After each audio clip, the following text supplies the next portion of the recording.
PT exam में काफ़ी अच्छे स्कोर करने के लिए बहुत सी चीज़ें चाहिए होता है, लेकिन सबसे इम्पोर्टेंट क्या होता है, वो क्या होता है आपका बता देता हूँ। एग्ज़ाम में कैसे लिखोगे आप, how to write in exam, write in exam. अगर आपने ये सीख लिया अच्छे से, तो अगर आप थोड़े कम भी पढ़ें तो आप अच्छे स्कोर कर सकते हो। बट कैसे ये लिखना है, कहाँ सीखोगे? सो आई विल टीच यू। क्यों? मैं अपना स्टोरी ब्रीफ में बताता हूँ। मेरा पहला सेमेस्टर में लगभग 63 या 65% मार्क्स था, बट मेरे 6th सेमेस्टर में ये बढ़ के हो गया था 80 के आसपास, और 7th में ये हो गया था मेरा 86%।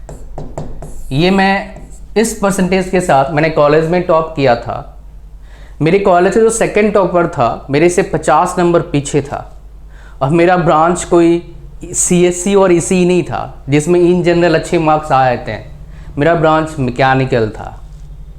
मेरे कॉलेज में 86% मार्क्स जब तक मैं था कोई नहीं लाया था, ना मेरे जूनियर ना सीनियर। यूनिवर्सिटी में इसके साथ मेरा पोजीशन आया था ओवर और ब्रांचेस, आई थिंक टॉप 7 या टॉप 6 में आया था मैं, जितने ब्रांचेस थे। और कुरुक्षेत्र यूनिवर्सिटी में उस टाइम लगभग 10,000 बीटेक के बच्चे पढ़ रहे थे। So that was an amazing achievement for me.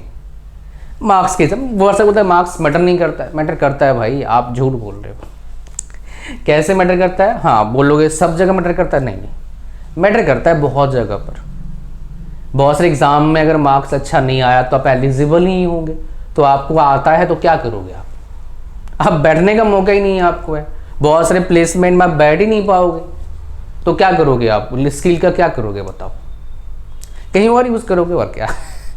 ठीक है, अच्छा, लेकिन वो तो अपॉर्चुनिटी चला गया ना। तो इस वीडियो में क्या बताने वाला हूँ आपको, इस वीडियो में आपको बताऊंगा कैसे एग्जाम में लिखना है ताकि आपका परसेंटेज काफ़ी अच्छा आए। सेम पढ़ाई के साथ, पढ़ाई बढ़ाओगे तो परसेंटेज बढ़ेगा। सेम पढ़ाई के साथ कैसे एग्जाम में लिखना है वो बताऊंगा। तो वीडियो जल्दी से लाइक कर दीजिए, चैनल पर नए हो सब्सक्राइब जल्दी करो, बिकॉज ऐसे ही अमेजिंग यूजफुल कंटेंट मैं आपको दूंगा।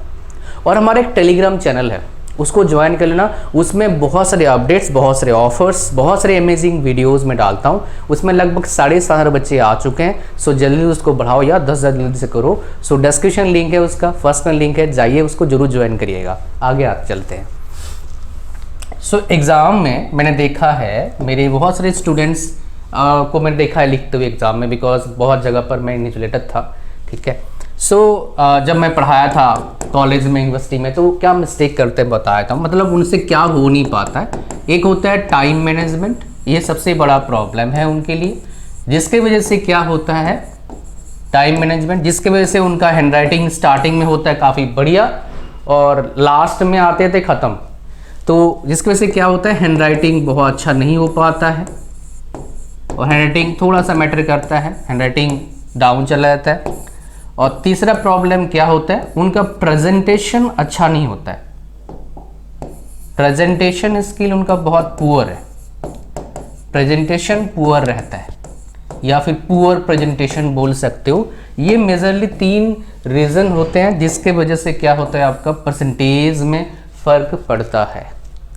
तो भाई ये तीनों चीज़ हम सीखेंगे, एक एक करके बता देता हूँ। टाइम मैनेजमेंट एग्ज़ाम के टाइम अलग होता है, पढ़ाई करने के टाइम अलग होता है। तो एग्ज़ाम के टाइम टाइम मैनेजमेंट कैसे करोगे आप, मैं बता देता हूँ। देखो, अगर आपके पास कितने हैं, आपके पास अगर मान लो 8 सवाल है, 8 क्वेश्चंस है, ठीक है, सबका अलग पैटर्न है, इसलिए एक एग्जाम्पल ले रहा हूँ। उसमें से 5 क्वेश्चंस आपको अटेम्प्ट करना है। You have to attempt only 5 questions. तो क्या करोगे आप, आपके पास मान लो 3 आवर्स है, तो आप क्या करो, 3 आवर्स में से 30 मिनट्स घटा दो, तो कितना बचा आपके पास, 2 आवर्स एंड 30 मिनट्स। तो आपको क्या करना है, हर सवाल को मैक्स 30 मिनट्स देना है, उससे ज़्यादा नहीं देना है। मैं आपको बता रहा हूँ, मेरा एक एग्ज़ाम था थ्योरी ऑफ मशीन, जिसमें एक थियोरेटिकल सवाल आया था, एक क्वेश्चन मेरे को बहुत अच्छे से आता था, उसमें मैंने 1 घंटा लगा दिया लिखने में। कुछ तो 2-5 मिनट वो इन्विजिलेटर ले लेते हैं हमारे, साइन करो यहाँ साइन करो वहाँ तक साइन करो, ठीक है। तो उसमें देखा 1 घंटा चला गया, 2 घंटे बाकी 4 क्वेश्चन करना है, कैसे करूँगा। तो मैंने क्या करा, उसके नेक्स्ट एग्जाम से 30 मिनट दिया हर क्वेश्चन को, उससे ज़्यादा नहीं। बाकी 30 मिनट मेरे हाथ में है, मैं किसी जहाँ पर थ्योरी ज़्यादा है वहाँ लगा दूंगा, बिकॉज न्यूमेरिकल में कम टाइम लगता है। और हर एग्जाम में न्यूमेरिकल मतलब बहुत सारे एग्जाम ऐसे होते हैं खाली थ्योरी होते हैं, न्यूमेरिकल होता ही नहीं है। तो उस केस में क्या है, जिसमें डायग्राम्स हैं आपको आता है, उस पर थोड़ा टाइम लगाओ, बिकॉज डायग्राम्स परसेंटेज आपका बढ़ाएगा, ठीक है। ये एक टिप्स ले लो टाइम मैनेजमेंट का, इसी को इंप्लीमेंट करो, काम आएगा ही आएगा, 100% आएगा। मतलब जितने क्वेश्चंस आपका है, जितना टाइम आपके पास है, 30 मिनट अलग कर दो, बाकी उससे डिवीजन करो, इतना टाइम देना है, बाकी 30 मिनट थोड़ा थोड़ा करके जहां पर नीड है वहां पर दो। एक्स्ट्रा थोड़ा टाइम आपके पास होना चाहिए for better presentation, for better attempting the exam. Exam attempt करना आ गया तो कहीं फेल ही नहीं होंगे आप। पास करना तो फेल करना इंजीनियरिंग एग्जाम्स में बहुत टफ है भाई, अगर आपको आता है तो। If you know the real method to pass exams, अगर आपको पता है तो। बिकॉज उसके बाद से मैंने 2nd सेमेस्टर तक स्ट्रगल करा, उसके बाद से कहीं फेल नहीं हुआ यार, ज़्यादा पढ़ा भी नहीं, बिकॉज मैं तो नेट से पैसे कमा रहा था 2000 मतलब 3rd सेमेस्टर से अच्छा खासा पैसे का, और 4th ईयर तक बहुत अच्छा पैसे कमा रहा था। शायद मेरे कुछ टीचर्स के इतने सैलरी नहीं थे इतने कमा रहा था मैं उस टाइम, बट डेफिनेटली पढ़ता था भाई, ऐसा नहीं पढ़ता नहीं था। टॉप कैसे करता था तुम ना, टॉप करता था, लेकिन मैंने देखा यार अब तो दी मेरे को पता लग गया टॉप कैसे करना है, तो और क्यों फालतू एफर्ट लगाऊं उसमें, मुझे पता लग गया था। और कंपनी अपने आप को मेरे को जाना नहीं था गवर्नमेंट जॉब में, स्टार्टिंग से ही बिजनेस माइंड से, छोटे से ही बिजनेस कर रहा हूँ यार। जब मैं क्लास 5 से तब से पैसे कमा रहा हूँ मैं गाँव में आ जाओ यहाँ पर। हैंड राइटिंग, इस पे टिप ले लो आप, ये टिप यूज करना, 50 टिप नहीं दे रहा हूँ, बस इंप्लीमेंट कर टिप, आपका काम हो जाएगा। बहुत से सबके उंगलियां डिफरेंट होते हैं, बट पेन के साइज सेम ही होते हैं। आपको क्या करना है, आपको मार्केट में जाना है और देखना है कौन सा पेन आपके उंगलियों के हिसाब से सही से फिट बैठ रहा है। पहला, जो पेन फिट बैठ रहा है, दूसरा क्या करना है आपको उनको लेके आना है, लिखना शुरू करना है, फिर देखो किसमें अच्छा हैंडराइटिंग हो रहा है, पहला। दूसरा, तीसरा क्या होगा, थोड़ा स्लो लिखने का कोशिश करना है, थोड़ा स्लो, ज़्यादा स्लो नहीं कि 2 टाइम चला गया, थोड़ा स्लो लिखने की कोशिश करना है, हड़बड़ी नहीं करना है। स्लो लिखने का मतलब क्या है, फोकस होकर लिखना है। जब फोकस होकर लिखोगे ना, यहाँ पर दर्द होगा भाई लिखते लिखते 3 घंटा, ये थोड़ा चिपक सा जाएगा, यहाँ पर कट सकता है थोड़ा सा आपका, ऐसा होता है। मैंने काफ़ी, मेरे से हुआ था, काफ़ी मेरे स्टूडेंट होता है, जो फोकस से लिखते हैं, पूरा पकड़ते हैं अच्छे से पेन को, टिप के साथ यहाँ पकड़ते हैं। यहाँ पर इसलिए पकड़ नहीं रहा हूँ, चलो ठीक है, ये तो एग्जाम थोड़ा है, आपको समझने से मतलब मेरा, कहानी समझ में आ गया। तो ये टिप ले लेना हैंड राइटिंग के बारे में। अच्छा, अब तीसरे टिप पे आते हैं, प्रेजेंटेशन। ये बहुत इंपॉर्टेंट है, अगर इसको आपने सही से समझ लिया प्रेजेंटेशन को, तो भाई गेम चेंजर है। एग्जाम्पल देता हूं, मेरा ईटी का पेपर था, इलेक्ट्रिकल टेक्नोलॉजी का पेपर था 2nd सेमेस्टर में, मुझे कुछ नहीं आता भाई, सच बताऊं तो मुझे 20% भी आते नहीं थे। मेरे नंबर आए थे भाई 40-42 नंबर आ गए थे, और सबसे लोएस्ट नंबर है मेरे पर बीटेक का वही पेपर में, मुझे कुछ आता ही नहीं था। बट उस टाइम में चैलेंज लिया था भाई, इसको पास करके दिखाऊंगा, पास कर लिया। और कोई ऐसा नहीं था भाई वो सरकारी है, बहुत मुश्किल होता है पास करना, जो पढ़ता है उसको पता है ठीक है।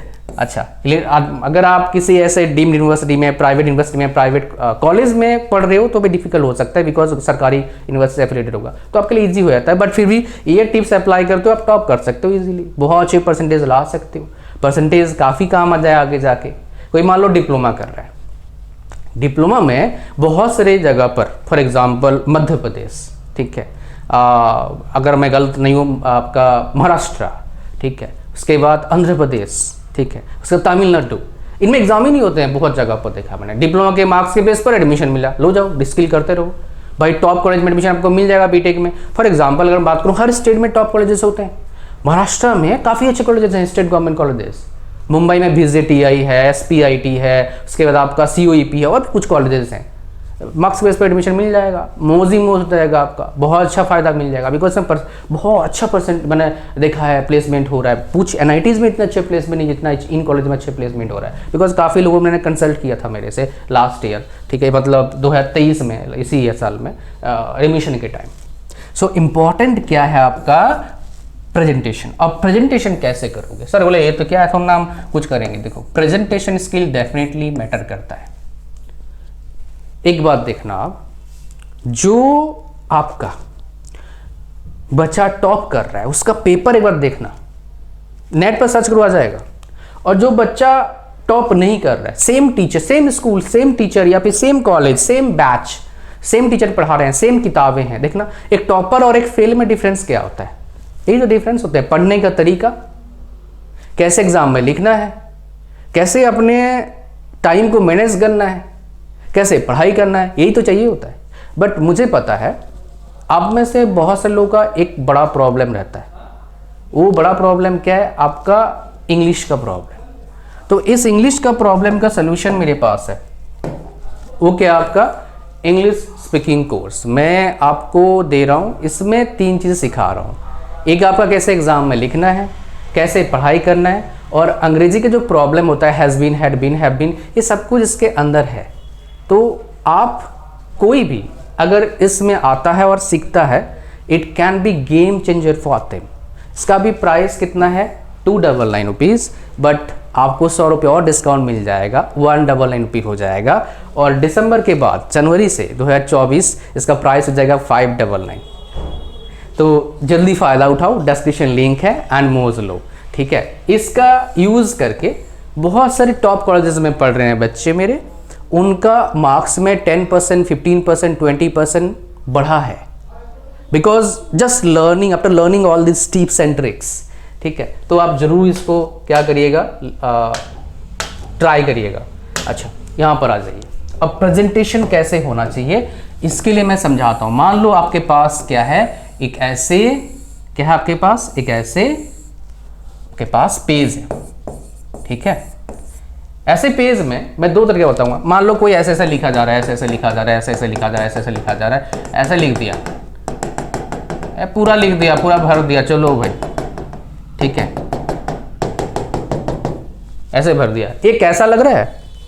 एक और पेज देखो, मान लो और एक कोई है जो क्या करता है, ऐसे आता है, फिर अपना पेंसिल या ब्लैक पेन यूज, पता कर लेना अपने टीचर से क्या कौन कौन से कलर के पेन यूज कर सकते हो। मोस्ट प्रोबेबली आप ब्लैक पेन और ब्लू पेन यूज कर सकते हो। तो ब्लैक पेन से क्या करता है वो, अब पेंसिल का तो यूज कर ही सकते हैं। तो लिखता है यहाँ पर क्या, डेफिनेशन। टॉपिक कोई है, उसका डेफिनेशन क्या है, यहाँ पर ऐसे लिखता है। फिर अपने ब्लू पेन से डेफिनेशन को यहाँ से नहीं, यहाँ से लिखना शुरू करता है। ये डेफिनेशन हो गया, ठीक है। अब नेक्स्ट आप उसके पास पार्ट आता है वर्किंग। वर्किंग ऐसे लिखता है। फिर इसमें क्या करता है, एक डायग्राम, सुंदर सा डायग्राम बनाता है यहाँ पर। फिर यहाँ पर लिखना शुरू करता है। अब मुझे आप बताओ कैसा, कौन सा बेटर है, किसको टीचर अच्छी बेटर मार्क्स देगा, कमेंट करो आप। ए पेपर ए वाले में अच्छे मतलब बेटर मार्क्स देगा आप, या फिर पेपर बी वाले में बेटर मार्क्स देगा, मुझे बताओ। ये पेपर ए है और ये पेपर बी है। आप देखो नॉलेज में बहुत ज़्यादा डिफरेंस नहीं होगा, 10% का होगा, but because of way of writing on the answer sheet percentage में डिफरेंस 20-25% का होता है। सो अगर एक चीज स्किल सीखने से आपका 20-25% बढ़ जाता है, आपका फेल होने का चांसेस ऑलमोस्ट 0 हो जाता है। तो जितना जल्दी सीख लोगे उतना ही मौज है आपके लिए। इससे बेहतर कुछ चीज़ें बता रखा है, बिकॉज छोटे वीडियो में इतना बताना मुश्किल है, उसमें बहुत कुछ सीखने को है। बिकॉज इंग्लिश भी थोड़ा आना चाहिए। अगर वो इंग्लिश जो चाहिए वो नहीं आता तो सेंटेंस आप इसमें लिख नहीं पाओगे। उसके लिए कोर्स मैंने उसको बनाया है, उसको जरूर ज्वाइन करिएगा, लिंक डिस्क्रिप्शन में है, और ज्वाइन कर लो। इससे अफोर्डेबल कुछ नहीं मिलेगा, इससे बेहतर कुछ नहीं मार्केट में फिलहाल।